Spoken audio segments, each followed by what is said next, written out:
Iniciaremos agora o terceiro módulo, onde passaremos a falar um pouco sobre ocorrências envolvendo membros do Poder Executivo, membros do Poder Legislativo, bem como aquelas autoridades que gozam de imunidades parlamentares, como também imunidades diplomáticas.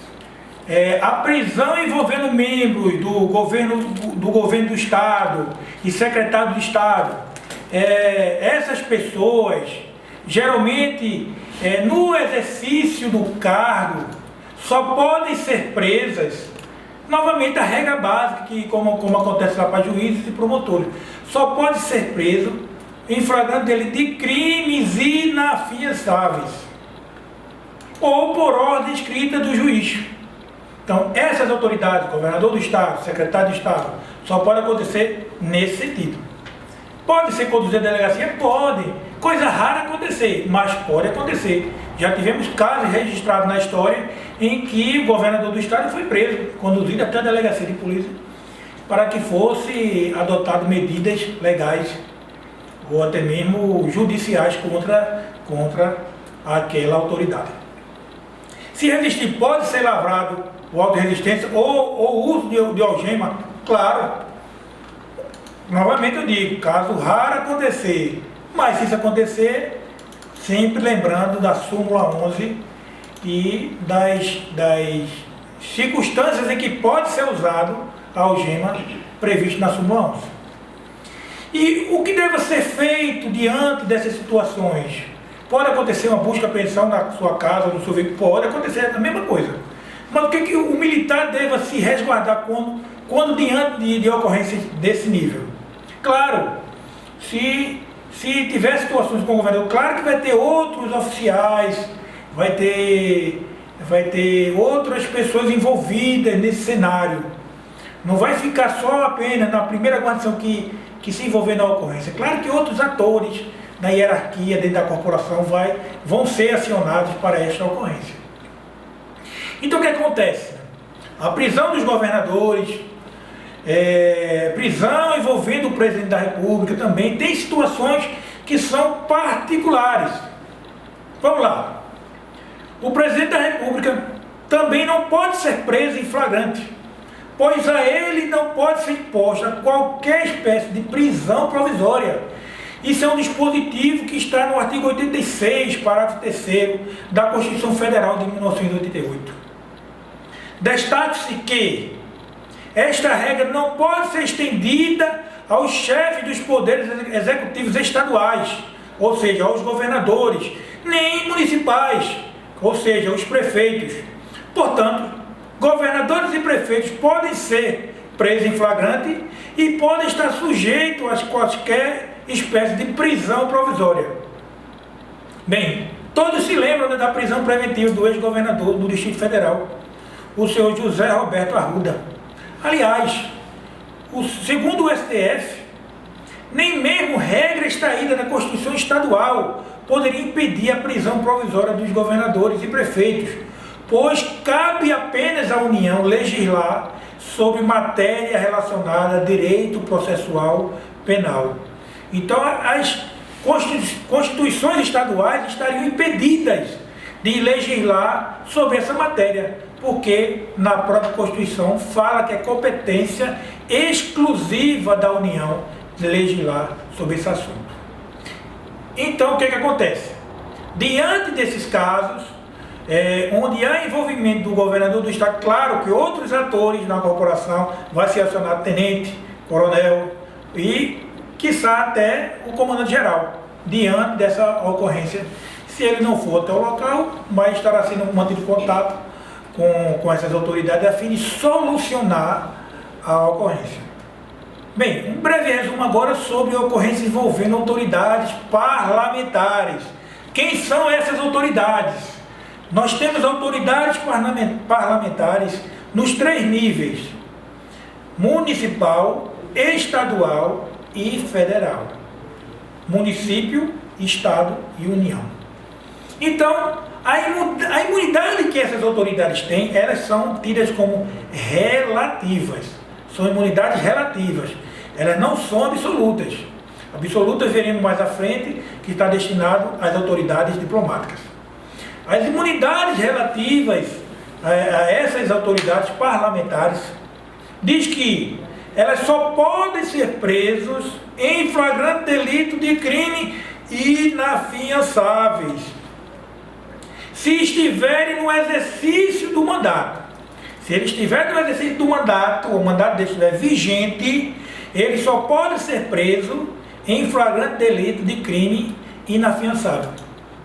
Só podem ser processados com a devida autorização da respectiva Casa Legislativa a que pertençam. Essa prerrogativa é dada aos parlamentares da União e dos Estados. Não são dadas aos parlamentares dos municípios. Iremos ver mais à frente o porquê disso. Bem, na própria Constituição Federal, no artigo 53, ele fala lá que os deputados e senadores são invioláveis, civil e penalmente, por quaisquer de suas opiniões, palavras e votos. A gente viu aí no cenário político, muitas acusações envolvendo alguns deputados. Mas eles estão ali no exercício profissional ali deles. Eles estão ali de forma inviolável. Então, ou seja, ele não responde pelos seus atos ali. Então, ou seja, ali não pode ser atribuída uma responsabilidade civil ou penalmente falando sobre quaisquer ato praticado ali, no exercício profissional. Diz lá o parágrafo 1º do artigo 53 da Constituição Federal: os deputados e senadores, desde a expedição do diploma, serão submetidos a julgamento perante o Supremo Tribunal Federal. Então, deputados e senadores irão responder à prática delituosa durante o seu mandato no STF. Ele não vai responder nos tribunais estaduais nem na vara comum. Isso é uma prerrogativa que está previsto lá no artigo 53, parágrafo 1º da Constituição Federal de 1988. No parágrafo 2º do mesmo artigo fala que, desde a expedição do diploma, os membros do Congresso Nacional não poderão ser presos, salvo em flagrante de crime inafiançável. Nesse caso, os autos serão remetidos dentro de 24 horas à Casa Legislativa, ou à casa respectiva a qual ele pertence, para que, pelo voto da maioria de seus membros, resolva sobre a prisão dele ou não. Então, nós temos uma ocorrência em que envolveu uma autoridade parlamentar. Vamos ver a ocorrência. A confusão começou quando um cunhado do deputado estadual do PSB, Vinícius Labanca, tentou sair da boate sem apresentar o cartão de consumação. A segurança foi chamada para resolver o problema, mas o deputado e o advogado dele desaprovaram a atitude dos seguranças e se desentenderam com eles. Policiais militares foram chamados até o local e disseram que foram ameaçados e desacatados pelo deputado e pelo advogado dele, Ricardo Costa Pinto, de 35 anos. Isso era agressão, inclusive o segurança está totalmente ferido e ele também. Essas escoriações são da briga dos dois? São da briga dos dois, entre ele e o segurança. Ele não foi agredido pelo policiamento. Tentamos conversar com o mesmo. O advogado, que se diz advogado, empurrou a gente, dizendo que a gente, usando palavras de baixo escalão, se a gente não se retirasse do local, ia transferir a gente para o interior, porque a gente não sabia com o que eles estavam falando, com o que a gente estava falando. Vinícius Labanca e o advogado foram levados à delegacia de Boa Viagem, negaram as agressões e tentaram explicar o que aconteceu. Houve uma confusão dentro da boate quando meu cunhado pegou um cartão, tentou sair sem o cartão estava comigo. Ele voltou, tentei sair com ele. O chefe da segurança da boate tentou segurar, nós dissemos, nós vamos mostrar o cartão. Na chegada chegou a polícia, ponto final. Não houve agressão, não houve toque, não houve nada demais, não houve desacato, tanto é que não houve desacato, que estamos aqui para tentar solucionar, não há problema. Bem, nós observamos aqui a ocorrência em que foi numa casa noturna e foi acionada a guarnição e a ocorrência foi encaminhada para a delegacia. Lá o delegado de polícia vai registrar a ocorrência, vai pegar toda a documentação, todos os elementos de provas envolvidos, as pessoas envolvidas, os atores que estavam vítimas, acusados, policiais militares envolvidos na ocorrência, e vai encaminhar para a Assembleia Legislativa do Estado de Pernambuco, para que lá eles emitam uma comissão e avaliem se merece ou não ser processado pelaquela ocorrência da qual o deputado tenha se envolvido. Bem, nós vimos agora há pouco o dispositivo contido na Constituição Federal. Todos os estados da federação têm a sua Constituição estadual. Então, na de Pernambuco também tem um dispositivo legal que respalda a ação de deputados estaduais no estado de Pernambuco. De lá é o artigo 8º da Constituição de Pernambuco. Os deputados, no caso aí se refere aos deputados estaduais, são invioláveis por suas opiniões, palavras e voto. Na Constituição Federal, ele fala do Congresso Nacional. O Congresso Nacional é formado pelo quem? Pelos deputados e senadores. O nosso Congresso ele é bicameral. Ele tem a Câmara dos Deputados e o Senado brasileiro. Voltando aqui para a legislação pernambucana.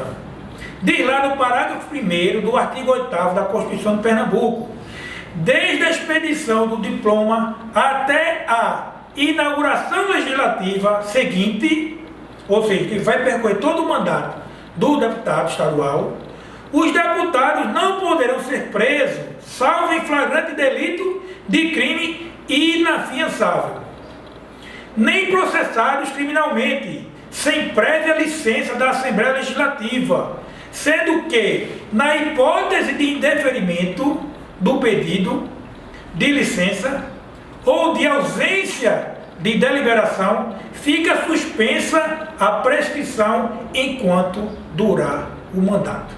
Então, ou seja, enquanto ele estiver no exercício profissional, no mandato legislativo, ele não responderá a esse delito.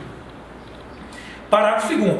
Nos crimes comuns imputáveis a deputados, a Assembleia Legislativa, por maioria absoluta, mediante escrutínio secreto, ou seja, voto secreto, poderá a qualquer momento sustar o processo por iniciativa da mesa diretora.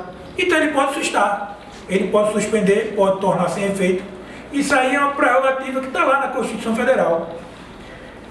Parágrafo 3º. No caso de flagrante de crime inafiançáveis, parágrafo 3º. No caso de flagrante delito de crime inafiançáveis, os autos serão remetidos dentro de 24 horas à Assembleia Legislativa, para que, pelo voto secreto da maioria de seus membros, resolva sobre a prisão e autorize ou não a formação de culpa. Então, seja, uma prerrogativa que está na Constituição Estadual, foi tomou como base o contido lá na legislação federal, onde tem algumas prerrogativas que os deputados têm. Aí eu pergunto aos senhores, o que é que diferencia a prisão ou a condução à delegacia de polícia de uma pessoa comum e de um deputado estadual ou federal? O que diferencia a prisão, o que é então a imunidade parlamentar?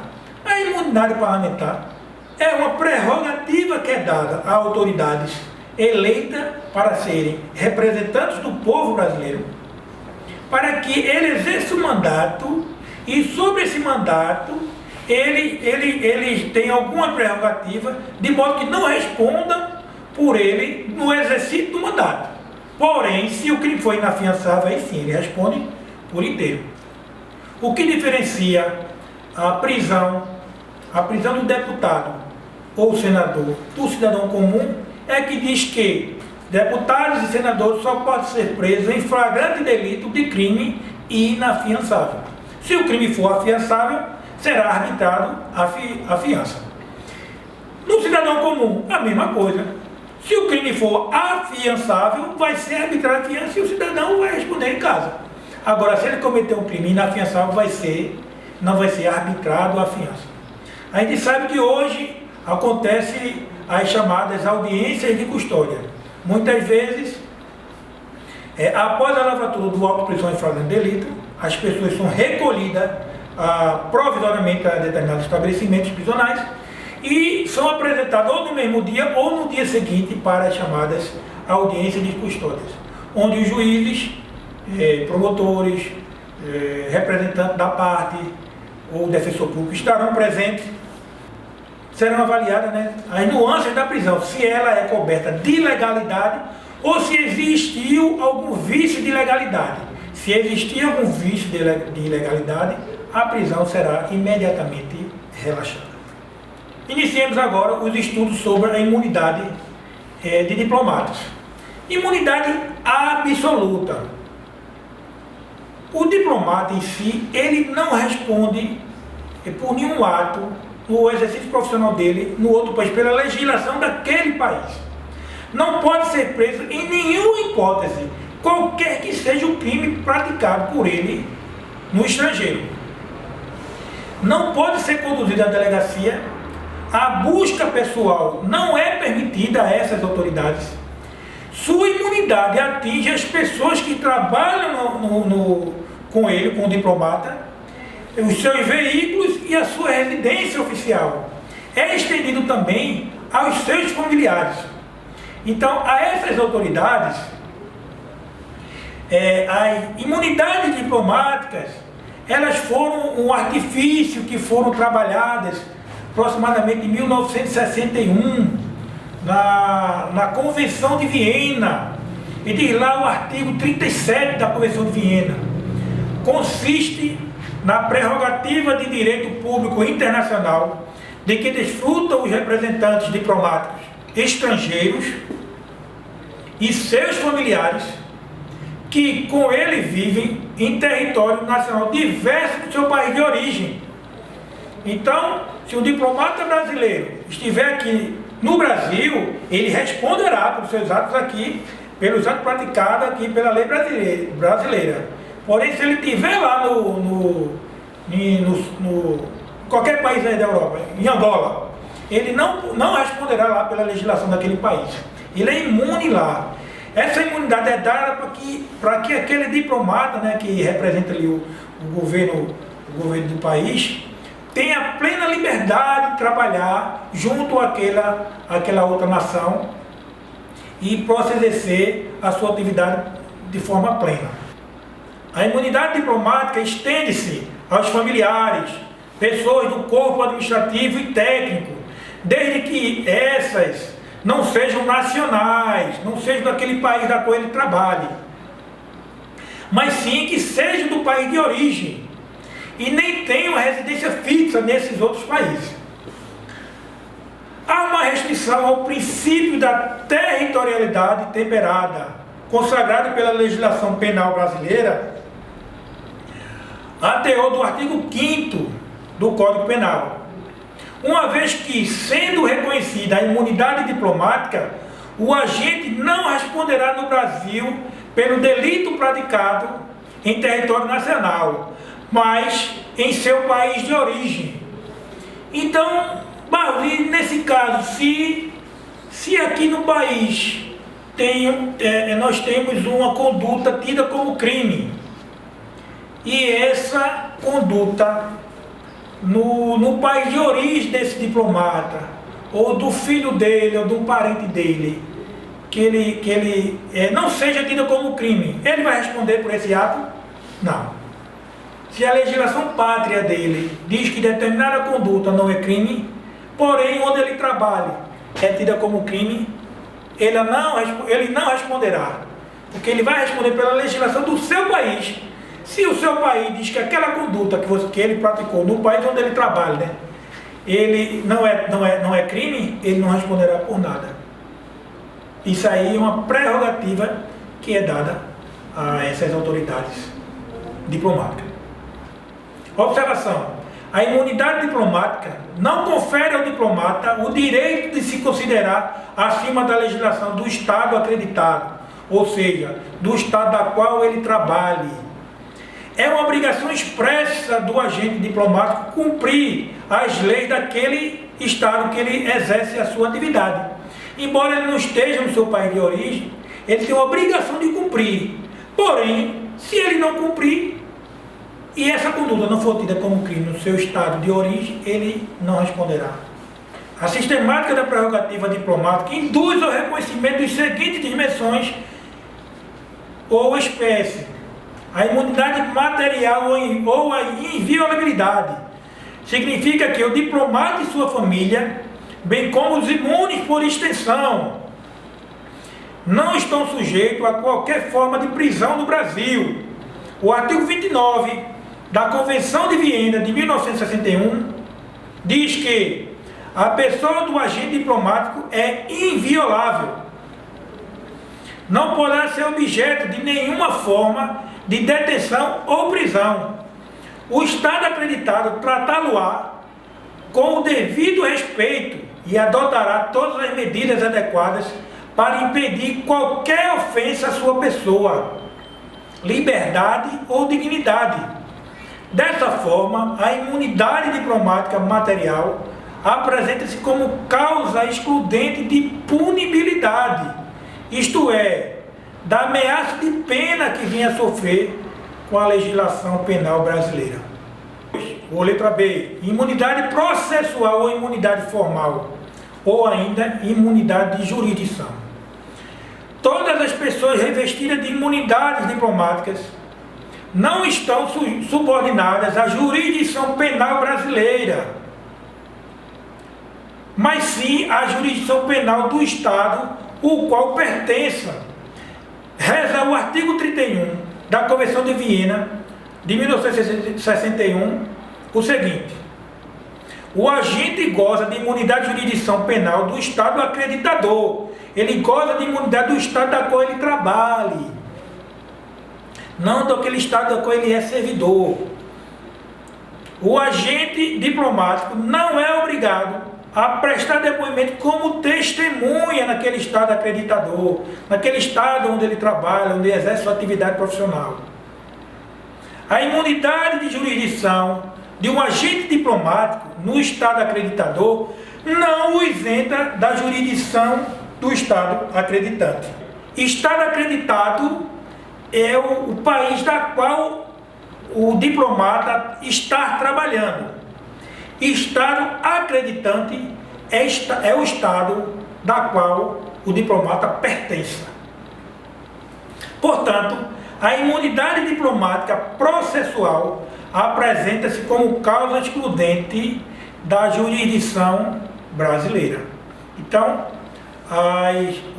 os diplomatas que trabalham aqui no Brasil, eles não estão sujeitos à jurisdição brasileira. Eles não podem ser processados aqui no Brasil.